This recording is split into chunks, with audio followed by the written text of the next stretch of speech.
妈妈，我们真的不能回家了吗？心雨拽着我的衣角，眼里含着泪水。我蹲下身，强忍住即将夺眶而出的泪水，轻抚着女儿的脸蛋，看着她稚嫩的脸上挂着泪痕，我的心都碎了。心雨，妈妈和爸爸需要冷静几天。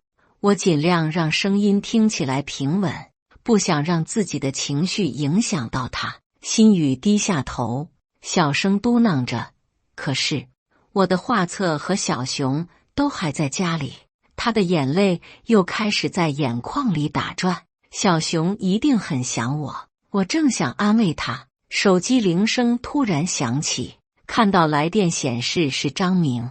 我深吸一口气，按下接听键。丽娟，明天我爸妈要来，你带心雨回来吃个饭，装样子。电话那头，他的语气冷漠而命令：“记住，别多嘴。”我握紧手机，强忍怒气：“好，12点到家，别迟到。”说完，他就挂断了电话。我望着黑下去的手机屏幕，一股无力感涌上心头。曾经那个疼爱我的丈夫，如今对我只剩下命令和冷漠。挂断电话后，心雨期待地扑进我怀里：“妈妈，我们要回家了吗？爸爸是不是不生气了？”大家好，开始今天的分享之前，希望你能给人间烟火点个订阅，我将会分享更多优质的内容。时光倒回3年前，我是市中心医院的一名普通护士，张明还只是建筑公司的小工程师。那时我们住在一个60多平的小两居室，虽然生活拮据，却也恩爱有加。每天清晨，我会为他准备便当，每个深夜，他也会接我下班。我们一起省吃俭用，盼望着有朝一日能换个大一点的房子，给女儿一个独立的空间。张明是个有上进心的人，这也是当初吸引我的地方。他总是比别人工作更勤奋，学习更刻苦。夜深人静时，我常常看到他在书桌前伏案学习的背影。他说，他要让我和心雨过上更好的生活。那时，我们的生活虽然平淡，却也充满了温馨和希望。周末，我们会带着心雨去公园野餐，或者去郊外踏青。心雨骑在爸爸的肩上，笑得那么灿烂，我跟在后面，心里满是幸福和满足。张明常说，丽娟，等我升职加薪了，一定带你和心雨环游世界。每次听到这样的话，我都会甜蜜地笑着，心里却想，有你在身边，哪里都是天堂。他加班加点，不断学习新技能，终于在去年底升为项目经理，月薪从5000涨到了2万多。那天，他拿到升职通知后，直接买了一束玫瑰和一瓶红酒回家，我们一起庆祝到深夜。那晚，他抱着我，眼里闪烁着光芒。丽娟，有了这笔钱，我们可以换个大房子，让心雨有个自己的房间，还能给你买些漂亮衣服。我依偎在他怀里，满足地笑着，不用那么着急，先还完房贷，再攒点钱给心雨做教育基金吧。张明用力地点头，亲吻着我的额头。你总是这么体贴，这么懂事。那时，我们的未来看起来如此美好，我们的爱情似乎可以战胜一切困难。谁知道，这次升职竟是我们婚姻裂痕的开始。升职后的张明变了，这种变化不是一蹴而就的，而是一点一点累积的。起初，只是他开始频繁出差、应酬，经常深夜才回家，身上带着浓重的酒气和若有若无的香水味。我问起时，他总是说是工作需要，客户都喜欢在这种场合谈生意。我理解他工作的压力，也知道社交应酬对他的事业重要，便不再多问。毕竟男人在外打拼不易，我不想给他增添压力，我相信他，相信我们的感情，也相信他对家庭的责任感。慢慢的，他回家的时间越来越晚，和我说话的语气也越来越不耐烦。他开始嫌弃家里的装修太老旧，嫌弃我做的饭菜不够可口，甚至嫌弃我的穿着太朴素。一次，我穿着平时的家居服去给他送文件，他当着同事的面嫌弃地说：“你就不能打扮得精致点吗？看看人家公司的女同事，哪个不是光鲜亮丽的？”我站在原地，感到无比尴尬和受伤。回家后，我对着镜子审视自己素面朝天的脸，简单利落的短发，朴素的衣着。曾经他说他喜欢我这样的气质，说我不做作不矫情，可现在他却嫌弃起这些来。那天是心雨的生日，我特意请了半天假，准备了丰盛的晚餐和一个粉色的公主蛋糕，这是心雨最喜欢的。我们母女俩满心期待爸爸回来一起庆祝，可直到晚上9点，张明的电话才姗姗来迟。对不起，丽娟，项目上有急事，今晚回不去了。他的声音中带着一丝不耐烦，背景音嘈杂，隐约能听到女人的笑声。可是今天是心雨的生日啊，他一直在等你。我不禁提高了嗓音，心里涌起一阵失落。工作重要还是过生日重要？你真是不懂事。等我忙完这阵子，再补给他。说完，他挂断了电话。我看着餐桌上逐渐冷却的菜肴和心雨失望的眼神，心如刀绞。心雨坐在餐桌前，小手托着下巴，目光一直盯着门口。爸爸不来了吗？心雨小声问道，声音里满是失落。爸爸工作太忙了，等他回来再给你庆祝，好吗？我强颜欢笑，切了蛋糕给他。心雨低头看着蛋糕上的9字形蜡烛，眼睛里噙着泪水。爸爸是不是不爱我们了？不是的，宝贝。我蹲下身与他平视，爸爸很爱你，只是他工作太忙了。心雨勉强点点头，但我看得出他不相信我的话。他这么小，却已经开始感觉到家庭的裂痕，这让我心如刀割。那晚在哄心雨睡着后，我独自在阳台上哭了很久，望着城市的灯火，我第一次感到了对未来的迷茫和恐惧。这样的日子接二连三的上演，张明变得越来越冷漠，回家的时间越来越少，我们之间的对话也从温情脉脉变成了简短的工作汇报。我们曾经无话不谈，现在却变得像2个陌生人。我尝试挽回这段婚姻，我开始学习烹饪，尝试新的菜式。我省下护肤品的钱，买了几件漂亮的衣服。我甚至报名了一个美妆课程，学习如何让自己看起来更精致。但无论我怎么努力，张明的态度都没有丝毫改变。直到那天，心雨放学回家，神神秘秘地拉着我到他的房间。他关上门，压低声音对我说：“妈妈，爸爸的手机里有个叫小婉的阿姨，他们说了好多奇怪的话。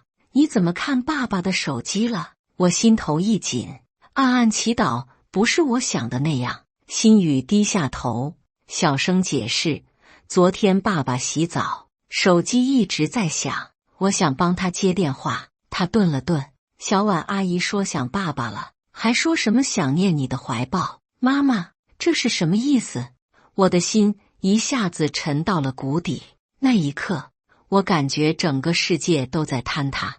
我曾经无条件信任的丈夫，可能背叛了我，背叛了这个家。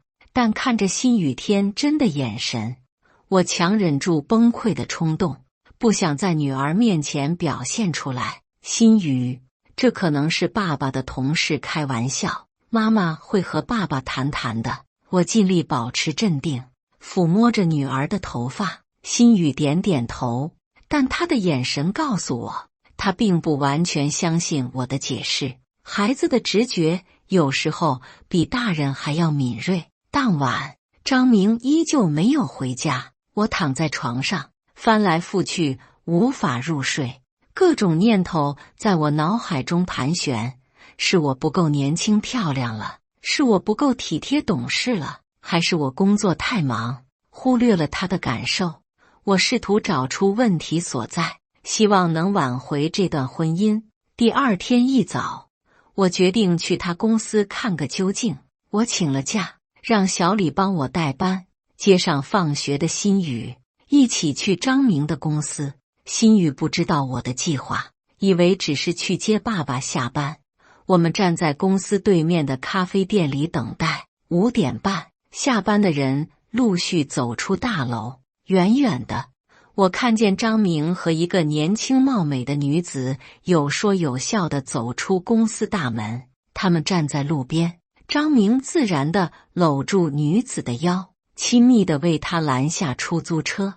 那个女子依偎在他怀里，姿态亲昵，全然不像普通同事关系。妈妈，那个就是小婉阿姨。新宇指着那个女子，眼睛睁得大大的。我的双腿发软，胃里翻江倒海。这就是现实，赤裸裸地摆在我面前。我的丈夫出轨了。我拉着新宇躲在一旁，看着他们说笑着上了出租车。那一刻，我仿佛成了一个局外人，看着自己辛苦经营的婚姻土崩瓦解。回家后，我强自镇定，准备了晚餐等张明回来。新宇似乎察觉到了什么，一整晚都显得格外安静。钟表的指针划过9点、10点，他依然没有回来。新宇已经睡下。我坐在客厅，手机里是我偷拍的那对男女的照片，心里思索着该如何面对这一切。深夜，门锁转动的声音惊醒了我。张明推门而入，一脸疲惫，身上又是那股熟悉的香水味，不属于我的香水味。饿了吗？我热一下饭菜给你吃。我站起身，尽量让自己的语气听起来正常。不用了，我吃过了。他敷衍地说，径直走向浴室。我深吸一口气，拿出手机，递到他面前。这是谁？张明一愣，随即恼怒地看着我。你跟踪我？我没有跟踪你，我只是去接你下班。我努力控制自己的情绪。这个女人是谁？为什么你们那么亲密？公司新来的文员林小婉，我们在讨论工作。她语气强硬，眼神却不敢直视我。讨论工作需要搂腰吗？需要他说想念你的怀抱吗？我的眼泪终于夺眶而出，声音开始颤抖。张明脸色大变，攥紧了拳头。你翻我手机，不是我，是新宇看见的。一个9岁的孩子都发现了他爸爸出轨的证据。你说我该有多难堪？我哽咽着说，泪水模糊了我的视线。别用这种词，我没有出轨。张明大声辩解，语气中带着心虚。我们只是普通同事关系，普通同事。我冷笑一声，擦去眼泪。你多久没有这样搂过我的腰了？多久没有接我下班了？多久没有和新宇一起吃饭了？张明，你变了，你知道吗？张明沉默了片刻，眼神闪烁，突然冷笑一声。你知道吗？林小婉比你年轻，比你漂亮，她会打扮，会说话，知道如何让男人有面子。她还能帮我在公司更进一步，不像你，整天困在医院，月薪才几千块，连件像样的衣服都买不起。她的话如刀割在我心上，每一个字都让我痛不欲生。我不敢相信，曾经那个爱我疼我的丈夫竟会说出这样伤人的话。那一刻，我明白，他已经不是我认识的那个张明了。那你准备怎么办？离婚吗？我艰难地问道，声音小得几乎听不见。现在不行，我爸妈会不同意。等过段时间再说吧。他冷漠地说，眼神飘向别处。你要是受不了，可以搬出去住几天，让我冷静一下。你是要赶我走？我难以置信地看着他，心里的最后一丝希望也破灭了。随你怎么想，反正我现在不想看到你。张明的情绪彻底爆发，他大声吼道，拳头砸在茶几上。我们的争吵声惊醒了心雨，他揉着眼睛走了出来，小脸上满是惊恐。妈妈，爸爸，你们怎么了？张明看见女儿，稍微冷静了一些，但语气依然强硬。妈妈要出去住几天，你跟妈妈一起走。为什么？心雨睁大了眼睛，不解地问道。因为爸爸需要工作，需要安静。张明不耐烦地吼道，声音吓得心雨瑟缩了一下。心雨被吓得哭了起来，我抱住他，他小小的身体在我怀里颤抖。我看着张明冰冷的脸，知道今晚已无法沟通下去。10年的感情，在这一刻变得如此脆弱不堪。好，我们走，我平静地说，开始收拾必要的物品。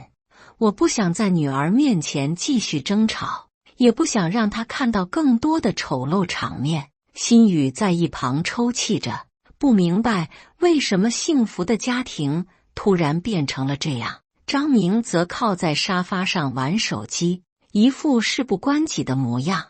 我收拾好简单的行李，拉着心雨的手准备离开。钥匙留下。张明突然说，伸出手。我看着他，缓缓摘下钥匙放在茶几上。那一刻，我感觉自己不再是这个家的主人，而是一个被驱逐的外人。曾经承载了我们10年回忆的家，现在竟成了我不能踏足的领地。妈妈，我们去哪里？心雨拉着我的手，小声问道。我们去小李阿姨家住几天。我蹲下身，擦去她的眼泪。乖，不哭了，妈妈陪着你。我们离开了家，走在寂静的夜里。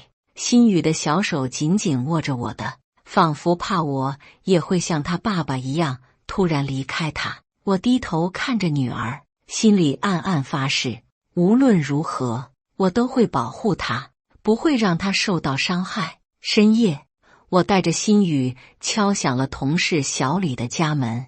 看到我们狼狈的样子，小李二话不说就收留了我们。她是个热心肠的单身女子，住在一个小2居室里。丽娟，出什么事了？小李倒了杯热水给我，关切地问道。我摇摇头，不想在心雨面前说出实情。明天再说吧，心雨该睡了。小李了然地点点头，带着心雨去了客房。那晚，我搂着哭累了的心雨，在陌生的床上辗转反侧，思考着未来的路该如何走下去。我曾以为婚姻会是一辈子的承诺，可现在它却如此脆弱不堪。4日是周末，我本想带心雨去公园散心，让她暂时忘记昨晚的不愉快。可刚准备出门，就接到了医院护士长的电话。王丽娟，有人投诉你工作态度不好，说你对病人有语言暴力。护士长的声音严肃而冷淡。你过来一趟，写份检讨。什么？谁投诉的？我一头雾水。自问从医多年，一向对病人温和有礼。投诉人叫林小婉，说你上周5对她婆婆态度恶劣。护士长说，听到这个名字，我的心猛地一沉。林小婉，那个和张明搂抱的女人，她不仅夺走了我的丈夫，还想夺走我的工作。我这才明白，张明的小三比我想象的更加心机深沉。我强忍泪水，告诉小黎我要去医院处理点事情，请他帮忙照看心雨。抵达医院后，我直接去了护士长办公室，详细解释了事情的来龙去脉。幸好护士长多年共事，对我的为人了解，加上医院监控也没有显示我有任何不当行为，这次投诉才不了了之。丽娟，你还好吗？走出护士长办公室，同事小张关切地问道。我勉强一笑，没事，一场误会而已。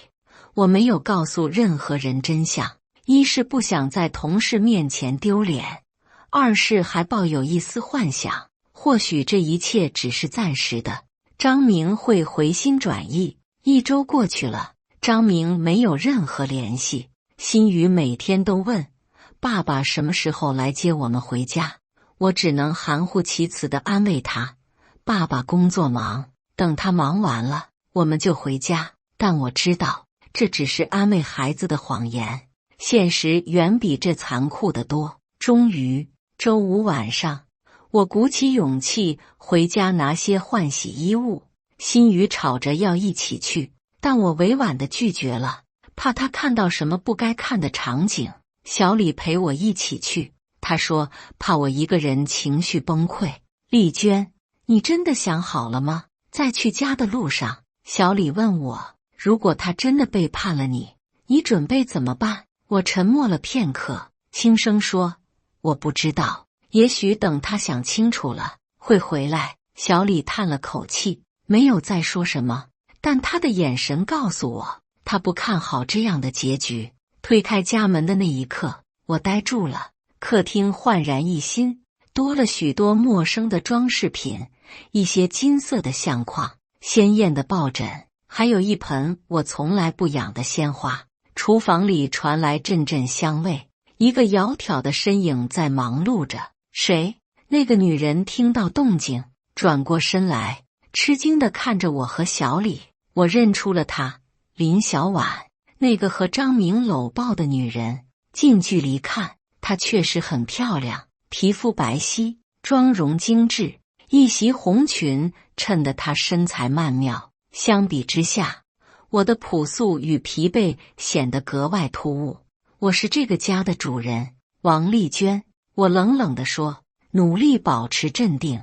你又是谁？凭什么在我家做饭？林小婉先是一惊，随即露出得意的笑容，眼神中带着轻蔑。哦，你就是王丽娟啊，明哥已经跟我说了，你们准备离婚，我是他的女朋友。林小婉，女朋友？离婚？我的脑子嗡的一声，几乎站立不稳。幸好小李扶住了我，我不敢相信，张明居然这么快就把另一个女人带回了家，还说我们要离婚。明哥今天加班，让我先回来准备晚餐。林小婉居高临下地看着我，声音里满是胜利者的骄傲。你来这里干什么？我来拿衣服。我努力保持镇定，不想在这个女人面前露怯。我直起腰，挺起胸，走向卧室。小李跟在我身后，低声说，丽娟，冷静点，别冲动。推开卧室门，我再次受到了打击。我的衣柜已经被清空了一半，取而代之的是一些鲜艳时尚的女装。梳妆台上，我的护肤品不见了，换成了一排高档化妆品。床上，我和张明的合影消失了，取而代之的是一张林小婉的艺术照。我的心痛得无法呼吸。这个家已经容不下我的痕迹了，10年的感情就这样被轻易抹去，好像我从未存在过一样。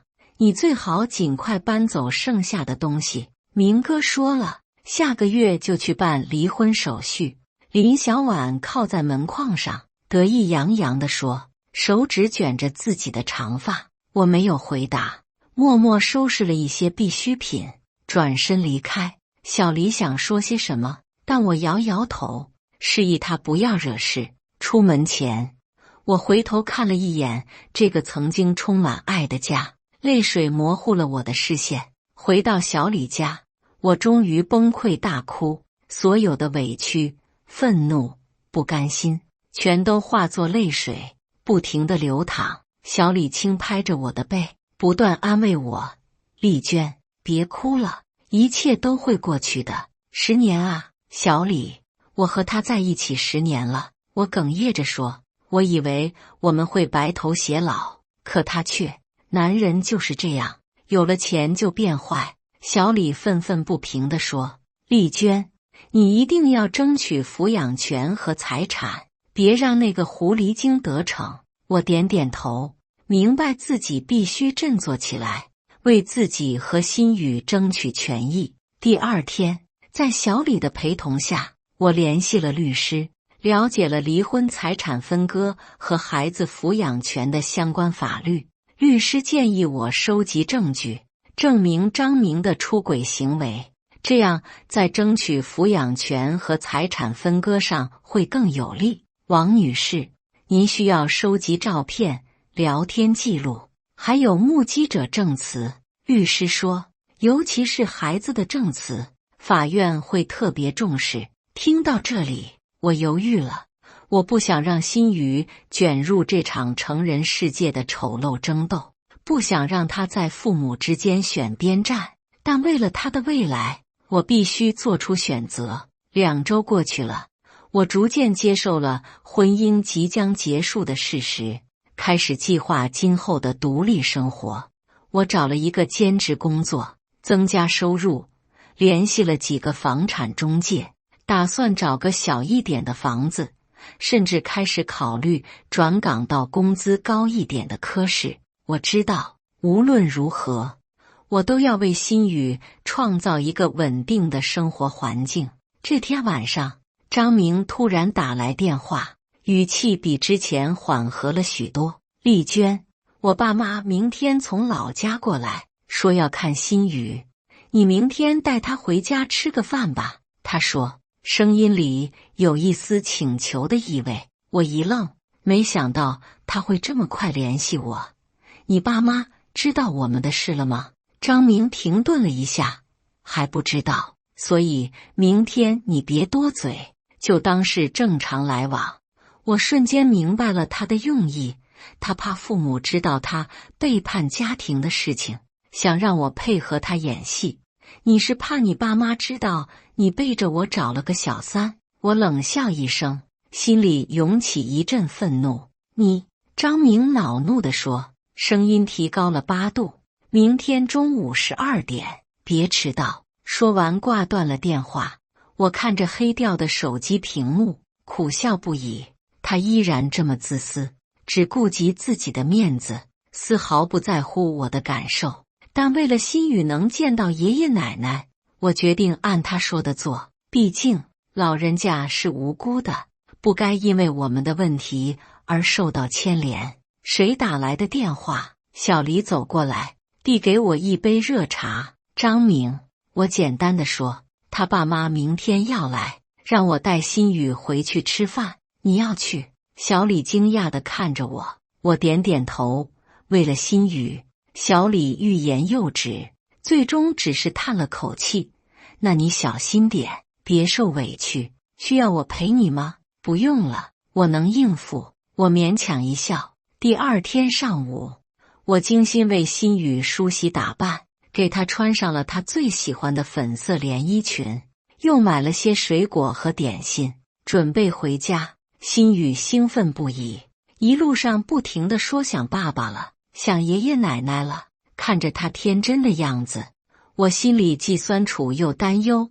他还不知道，他的家庭已经支离破碎。到了家门口，我深吸一口气，按响了门铃。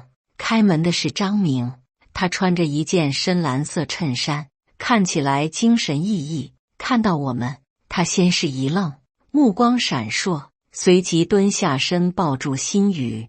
心雨，爸爸想你了。心雨扑进他怀里，紧紧抱住他的脖子。爸爸，我也想你，为什么不来接我和妈妈回家？张明表情僵了一下，勉强笑道，爸爸工作太忙了，快进来，爷爷奶奶等着呢。我跟着走进客厅，看见老两口正坐在沙发上。张父穿着一件灰色中山装，看起来精神矍铄。张母则穿着一身淡绿旗袍，头发梳得一丝不苟。他们都是传统的老人，重视家庭，也偏爱儿子。张父张母见到我们，立刻站起来，张母热情地拉住我的手，丽娟，怎么这么久不来看我们？电话也不打一个，我们还以为你生病了呢。我勉强笑笑，不知如何回答。就在此时，厨房门开了，林小婉端着一盘菜走了出来，看见我，她微微一怔，随即挂上甜美的笑容。叔叔阿姨，红烧排骨好了。我僵在原地，不敢相信张明居然把林小婉带到家里，还让她在婆婆面前献殷勤，这是对我最大的侮辱和挑衅。张明见状，清了清嗓子，爸妈，这是我公司的同事林小婉，她今天来帮忙做饭。张父点点头，目光却在我和林小婉之间来回扫视，似乎察觉到了什么。张母则热情地说，小婉啊，手艺真不错，香味都飘出来了。林小婉谦虚地笑着，露出一排整齐的白牙。阿姨过奖了，我专门学了你喜欢的菜式，听明哥说你喜欢吃甜一点的排骨，我特意放了蜂蜜。听到这话，我心里一阵刺痛。张母确实喜欢吃甜口的菜，这是我陪她生活了10年才知道的习惯，而林小婉显然是从张明那里得知的，打探得很清楚，他已经开始为取代我的位置做准备了。更让我心寒的是，张明的父母对这个陌生女子如此热情，而对我这个儿媳却没有多问一句为何这么久不去看望他们。10年的感情在他们眼里竟如此轻易被抹去。我强忍着泪水，把水果和点心放在茶几上。爸妈，这是我带来的水果和点心。哎呀，客气什么？张母随意地看了一眼，又把注意力转向了林小婉。小婉，菜够不够？要不要我去帮忙？不用了，阿姨，我都准备好了。林小婉甜甜地说，您坐着休息就好。心雨站在我身边，困惑地看着这一切。她拉了拉我的衣角，小声问，妈妈，为什么这个阿姨她在我们家做饭？我蹲下身，轻声回答，她是爸爸的同事，来帮忙的。午饭在尴尬的气氛中开始了。张明坐在他父母中间，我和心雨坐在对面，林小婉则坐在张明旁边，殷勤地喂老2口步菜。饭桌上，张父问起张明最近的工作，他滔滔不绝地讲述自己的业绩。林小婉不时插话，称赞张明有多能干。明哥是我们公司最优秀的项目经理，上个月拿到了大客户，老板都亲自表扬他了。林小婉笑着说，眼睛直勾勾地看着张明，眼神中满是崇拜。张母听得连连点头，满脸骄傲。我们家明明从小就聪明，学什么都快，上学的时候老师都说他聪明。林小婉接话，阿姨，您教子有方，明哥不仅工作能力强，为人也特别体贴。有一次我加班到很晚，他特意等我，还送我回家，真的很感动。听到这话，我几乎握不住筷子，这分明是在我面前炫耀他和张明的关系。我低下头，不想让眼泪落下来，也不想让心雨看到我的难过。心雨安静地吃着饭，眼睛却时不时地打量着林小婉和他爸爸。他虽然年幼，但观察力极强，我担心他看出了什么。对了，丽娟，你和明明怎么不住一起了？张父突然问道，目光严肃地看着我。餐桌上瞬间安静下来，所有人都停下了筷子。我不知如何回答。张明抢先说道，他医院太忙，经常值夜班，影响我休息，就暂时分开住了。是这样吗？张母将信将疑地看着我，眼神中带着质疑。